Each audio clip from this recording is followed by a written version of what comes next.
There we go. One thing at a time, man. Jeez. Multitask. Multitasking. What are you asking me to do here? All right. Yeah, I'm on the wrong screen too, so it looks gonna be looking sideways the whole time like this. You get my profile. You get my beaky profile the whole time. Yeah. Oh, there we go. I got it. All right. Thanks for sitting through that, everybody. We're Ready to go? live from the basements where the decor is outdated, but the ideas are not. We're working on that Hey? all day, all day. No, that's not true, but it's funny. It is funny. Okay, well, end of another week. They just fly by in the summer, eh? They just fly by. Well, this is a week that you're back after holidays for a week. Last week was Joy was co-hosting. I know. You know what's funny is that I watched the video. It was great. She did a great job for her first one for sure. I got a Yeah. little nervous there. Did you? Like I think she's got a little more sparkle than I do, if you know what I'm saying. Fill in the footsteps too. Right? I'm like that friend with a great personality. You know, that's about it. Nice. That's okay. That's okay. I got a bit of runway here. So, all right. Well, you want to get right into it? Sure. Yeah. Okay, Yeah. great. Tell us all about the week. Yeah, so more of a similar type of trend, I guess. The one of the things that we did have a question about, which I'll address in more detail, but was really kind of related to gold Sunday night coming into the start of this week. One of the things that that happens every week is Asian markets open first. And markets are pretty thinly traded until New York tends to open on Monday morning. But we had a huge sell order hit the market, the gold futures market on Sunday night. I don't know, 2 or 3 a.m., something as a weird time. Somebody hit a market order on a $4 billion trade. So gold gap down 6%. Lots of speculation around who and why it was. An order like that is an institutional trade, and so that put a lot of pressure on gold into the overnight. By the time morning came around, gold was still down, but maybe 1.5% by the time things opened, and that was the start of this week. So that caused a little bit of panic into the week, but more than anything that I've noticed this week is volumes have been crazy low across pretty much every asset class. And, as I look at stocks and where the market's closed today, TSX closed down 2 points. Dow was up 15, S&P was up 6. Small caps are up 2 points. One of the quieter, and I say points, not actually percent. So one of the quieter weeks that I've seen in years. So really a quiet, just low volatility. Lots of people seem to be on vacation this week. Yeah, I guess I went the wrong week. Exactly. Well, that's good. Yeah. That's good. One thing I forgot to mention, if you have a question, obviously hit the question and answer button at the bottom or the chat. You can put it in either. Or you can raise your hand if you want to do an audio one at the end. Sorry, go ahead. What else do you have? Yeah, so from a what did I do perspective, because there wasn't too much happening, we kind of had bond yields moving up to the upper end of the band up until yesterday, where we saw the US 10-year kind of move to that 137 or so, 138 yesterday. And so as it moved up into that, I was looking for kind of 140 as a top end to add to it. But yesterday I decided to rejig a few things. We've owned Netherlands and Switzerland and still a small position in semiconductors. So I sold those and added to both the 10-year and the EDV, which is extend duration bond. So added to those yesterday, and earlier in the week we saw the yen down, Swiss franc down. So I added to those positions, added to long bonds in Canada as well. So really it was a week of saying my view continues to be that we're seeing slowing growth, and presently we're still in rising inflation. We had an inflation number on Wednesday, which was essentially in line.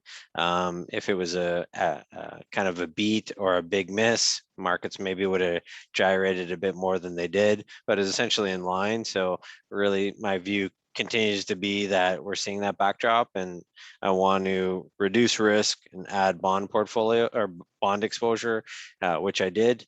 And I think I mentioned on the call last week, I was probably going to add to the S&P puts. So I did add to those positions, I think on Wednesday this week. So similar, just adding protection and trying to reduce exposure and take some profits on things that have worked in portfolios. So more fine tuning, more reducing risk, adding to things that I think can go up as the markets go down, which should be yen, bonds, US dollar, puts, all those things go up if the market goes in the other direction. Yeah, for sure. Yeah. Yeah, and you were doing a lot of tidying up in the accounts and whatnot, right? We're looking for cash and stuff like that you mentioned. So that was good. It's good to see that we had some. That's a good thing about summer, right? You have time to do those types of things. So that's great. Yeah, exactly. Cool. All right. So I guess if you're looking for any questions or other things, you know, I continue to give updates on the bond markets as well, and new issue markets for both bonds and stocks. Again, pretty quiet times. Tidewater did a renewables that started trading today. Traded pretty well. They were able to raise a significant amount of money and actually increase the issuance. There's another one, MDF Commerce. So there's a DeFi company was able to raise. Graphite company came to market as well, and there was one corporate bond issuance this week. I think it was Tourmaline, so natural gas. They raised money, and that was pretty hot. But generally quiet. I mean, markets are quiet, new issues are quiet as well, of course, because investment bankers are probably on at their Hamptons cottages. So it was quiet too. Yeah. Crypto continues to be good as well. I just noticed here it's just about to break through 60,000 for the first time. Well, Canadian, yeah, for the first time in a long time though. I don't know when was the last time we were there? It's been a while. It's been months, so we probably would have been there in late April. Yeah. So that's a great point, and that was a great technical level from on the US side. Once we broke through that kind of 42,000, you know, from a lot of technicians look at these just different trend lines, right? And so when you have like a resistance, when you go through that resistance level, they tend to be support on the downside. So we broke through that 42,000, which was resistance, and could point to another run to the highs here. And of course, Ethereum as well had a good week. And when I look at, I guess when I look at a week to date perspective for the two of them, I think it was pretty much in line. I got Bitcoin up about 9% and ETH up about 9.25%. Yeah, so lots of attention coming still to Ethereum, and you know, as we look at it, these NFTs continue to come to market, and a lot of these non-fungible tokens, smart contracts that are getting implemented, a lot of them are getting implemented on Ethereum blockchain. So if you look at the underlying, which we have, there's only about 15% of the Ethereum market right now that are free floats. The other 85% is in some kind of smart contract. So that would tend to typically mean you might continue to get squeezed as attention gets moved towards that network. Gotcha. Yeah. Get a couple questions there, or what? Yeah. Lyle was wondering, what about the 600 million Bitcoin heist? Doesn't that burst the Bitcoin security guarantee? So, what do you think, Ben?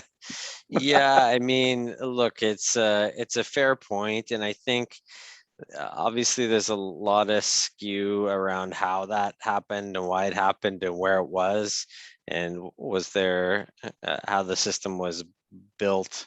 They didn't actually hack Bitcoin. they hacked where it was sitting. So it's certainly a big nuance because Bitcoin still has never been hacked. So the technology system that Bitcoin was located was hacked. In this grand scale of things relative to the amount of money that's taken, we'll say either via traditional, we'll say scams within the market that happens on a continual basis, it's still minuscule relative to the amount of actual US dollars that's stolen or used in black market transactions every year. So it is a concern, but it's more the security of where that money's sitting. So when we look at Coinbase, Binance, I mean, all these different technology platforms that allow you to hold your money, while the governments and central banks continue to be so focused on let's try to grab those tax dollars and let's try to crush these companies instead of saying, well, how do we make these businesses and these systems better for people? And I've got probably 4 or 5 people that sent me the Economist article in the past week and a half, which I'm sure many people read, which says what happens when Bitcoin goes to zero. And the politicians, as you listen to most of them, they say, well, we're concerned about people losing money. That's why we're attacking the crypto companies.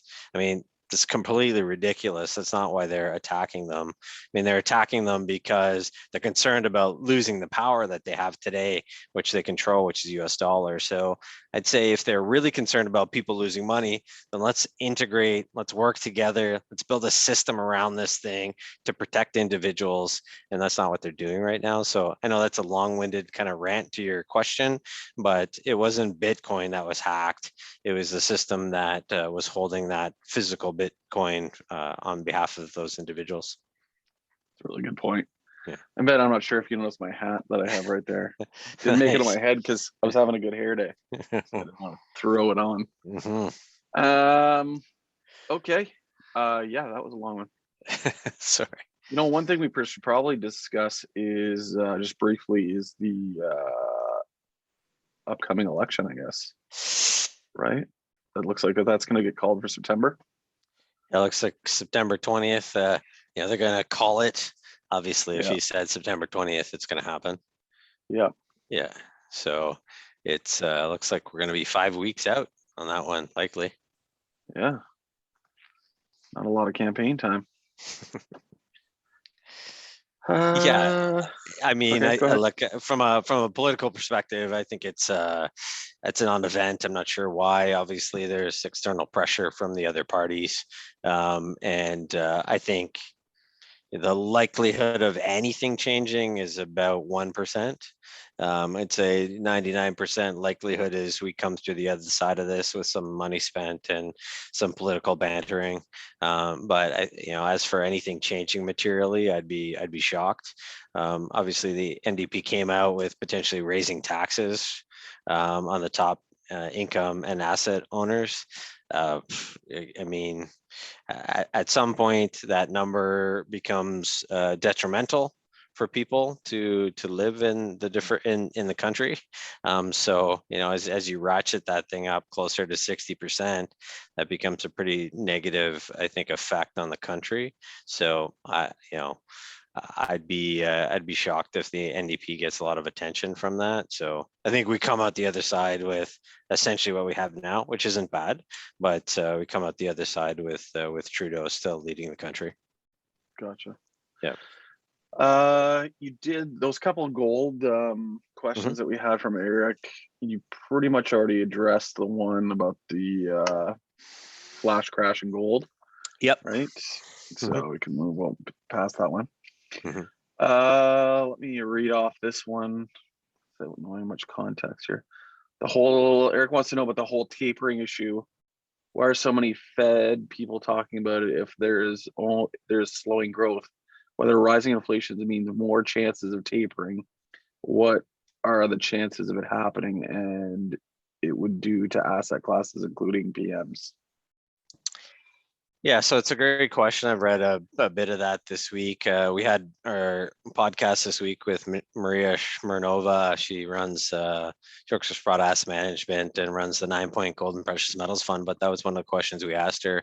I would tend to think that you know, that this is what the central bank does. This is what the Fed officials do, is they always overshoot to the upside and to the downside. So I guess to answer your question, what's the likelihood that they do this?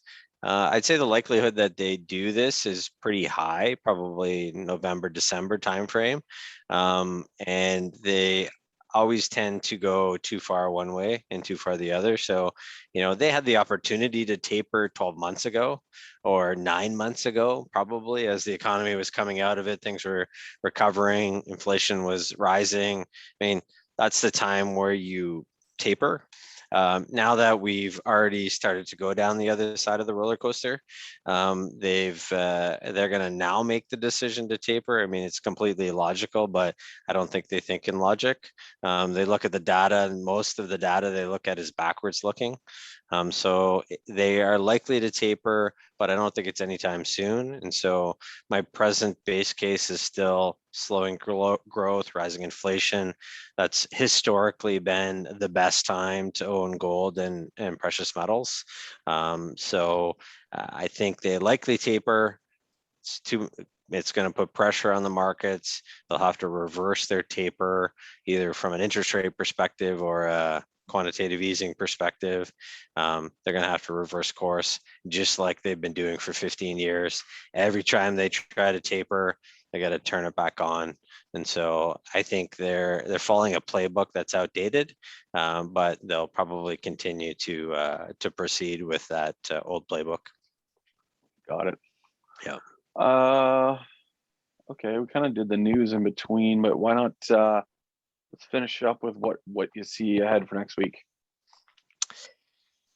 Yeah, so I think we probably got another week or two of these kind of slower type markets where things don't move too dramatically in one direction or the other, unless something material happens, unless there's a break somewhere. So continue to follow the news, follow the data, see what happens in some of the existing companies that we own in the portfolio. If we get some reasonable pops, I may adjust the portfolios further. But I'd expect this kind of slower type of market. I think we're at almost all of the S&P 500 companies reported now. We had Disney with great earnings last night. And so I think we've moved through the end of I know we're kind of in Q3, but the end of Q2 numbers. And so I'd expect we start to see the economy continuing to come back as getting most of the attention. So I'll continue to watch that. This week we had kind of small caps move from kind of a bearish structure into neutral. I think that I'll continue to watch that. I think the likelihood is we move back to bearish, but if it starts to move back to kind of a bullish setup, then maybe I would adjust my views, but not likely. So I think continue to watch those moving parts. And if we saw volume pick up in any one specific area, maybe it needs some attention, but not really anything material to look at next week. As we get into September, probably more action, but right now just follow and watch the numbers each day. All right. Well, I think that pretty much does it for the day and for the week. I'll give a little more minutes for anybody to ask questions if we haven't touched on something that you wanted to know. Ben, what do you got on for the weekend? Sports. Kids sports. Yeah. Games, hockey, soccer, hockey. Right back into it. I'm coaching 8 hockey games in 2 days. Nice. Go back into it and tryout start for your guy on Monday for hockey for the fall. Yep. Here's hoping it all sticks. We get a full season for everybody this year. It's so good for the kids to be able to do that. Yeah, looks good so far. News has been positive anyways from a minor sports perspective. For sure. Yeah. All right. Well, let's button it up here. Thanks everybody for attending, and we'll see you next week. Thanks. Take care.